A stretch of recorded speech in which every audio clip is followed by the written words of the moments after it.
జరగకుండా చేశారు. ఏంటి ఇప్పుడు ఎస్ రత్నం గారు మాట్లాడిన దానికి? ఎస్ రత్నం గారు చెప్పిన దాంట్లో ఆయన ఏం చెప్పారంటే వాళ్ళు వచ్చి అవతల పక్క నుంచున్న మాట వాస్తవం, మేము ఈ పక్క నుంచున్నాం.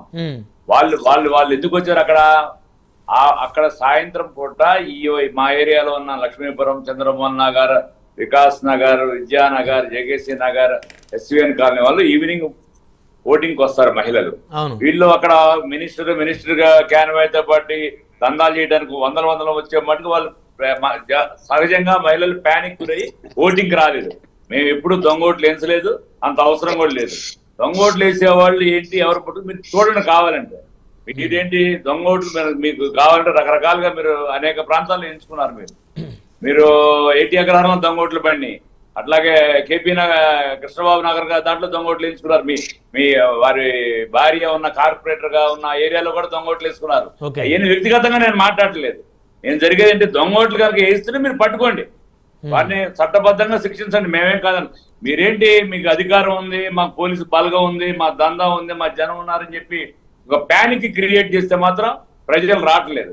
దానివల్ల ప్రజలు ఎప్పుడైతే సాయంత్రం పూట ఈ యొక్క గొడవల వలన టీవీలో, మీడియాలో, సోషల్ మీడియాలో వస్తున్నాయి కాబట్టి ఓటింగ్ సర్లు తగ్గిన మాట వాస్తవమేగా తప్ప అది కూడా వాళ్ళు చేసిన అరాచకాలకి తప్ప మేమైతే ఏమేం కాదు. ఇట్లా నరేష్ గారు చెప్పినట్టు ఆయన అమెరికాలో ఉన్న వాళ్ళు ఓటు కూడా ఇక్కడ వేసారండి, మీకు తెలియపోవచ్చు. బూతులతో సహా చెప్తా, విలేజ్ బూతులతో సహా చెప్పగలను. నరేష్ గారు కంక్లూడ్ మీరు ఏమన్నా మీరు ఎలక్షన్ కమిషన్ కి అన్ని కలిపి కంప్లైంట్ చేయండి. సాక్షాత్ మినిస్టర్ అంబటి రాంబాబు గారు పట్టించుకుంటేనే ఎలక్షన్ కమిషన్ రిజెక్ట్ చేసిందని ఆయన వాపోతున్నారు.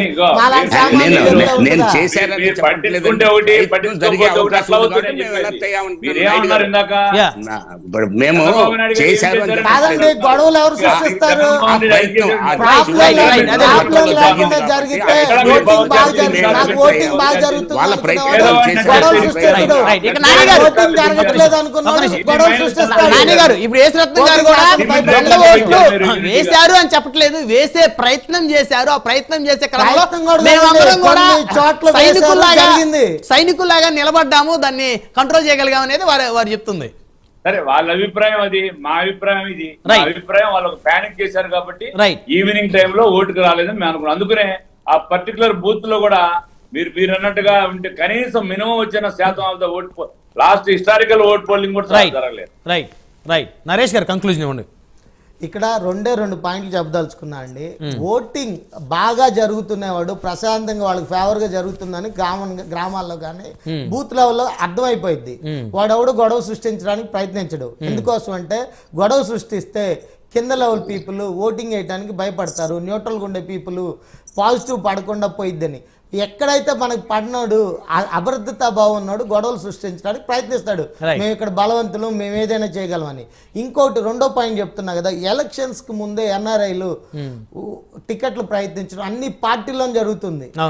సో నేను ఎందుకు ఇక్కడ చెప్తున్నా అంటే పర్టికులర్ గా పెమ్మసాని చంద్రశేఖర్ గారు 2014 అడిగారు, 19 అడిగారు, నర్సరాబాద్ టికెట్, పార్లమెంట్ టికెట్ అడిగారు. ఎగ్జాంపుల్ చెప్తున్నా అండి, రాష్ట్ర అభివృద్ధిలో వాళ్ళ అభివృద్ధిలో రాష్ట్ర పాత్ర ఉంది. ఒకసారి రాష్ట్ర అభివృద్ధిలో వాళ్ళ పాత్ర ఉంది.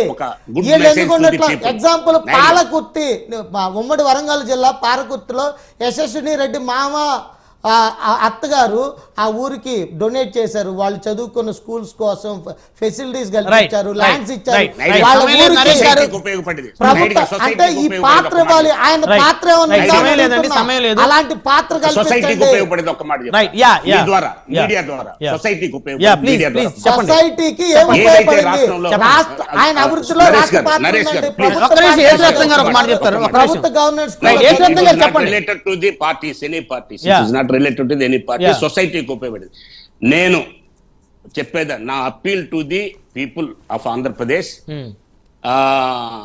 ముఖ్యంగా బడుగు బలహీన వర్గాలు ఎవరైతే ఎస్సీ ఎస్టీ బీసీ మైనార్టీలు ఉన్నారో, ఆఫ్టర్ ఎలక్షన్స్ వరకే మన గ్రామంలో నీవైనా, నీ పార్టీ అయినా, నా పార్టీ అయినా, అయిపోయిన తర్వాత ఈ రెచ్చగొట్టే కార్యక్రమంలో చూసినట్టయితే, మరి ఒక రాయలసీమ ప్రాంతంలో చూసినట్టయితే పర్టికులర్ కులాలని ఉపయోగించేసేసి వాళ్ళ ద్వారా దాడులు చేయించేసి వాళ్ళని ఇరికిచ్చేసి చచ్చేది వాళ్ళు, చంపేది వాళ్ళు. అట్లే పల్నాడు ప్రాంతంలో కూడా నేను పర్టికులర్ గా క్యాస్ట్లు మెన్షన్ చేయను కానీ వీళ్ళను ఉపయోగించి ఉపయోగించేసేసుకొని వీళ్ళను ఉపయోగించుకున్న నాయకులు వీళ్ళను ముందు పెట్టేసేసి వీళ్ళల్లో ఇల్లు చిచ్చు పెట్టేసేసి ఒక వర్గం ఊర్లో ఉంటే ఇంకొక వర్గం ఊరు వదిలిపెట్టి పాయిపోయే పరిస్థితి వద్దు. ఇదొద్దు, అయిపోయింది, ఎలక్షన్ అయిపోయింది. అవన్నీ కూడా మన రిజల్ట్ అంతా కూడా 4వ తారీఖు రాబోతుంది. ఎటన్నా రానియండి, మీరు మాత్రం ముఖ్యంగా మిమ్మల్ని వాడుకోవటానికి ట్రై చేస్తున్నారు. కొంతమంది స్వార్థపరులు మిమ్మల్ని వాడుకోవటానికి ట్రై చేస్తారు కాబట్టి దానికి దూరంగా ఉండాలని నేను చేతులెత్తి మనం చేసుకుంటున్నాను.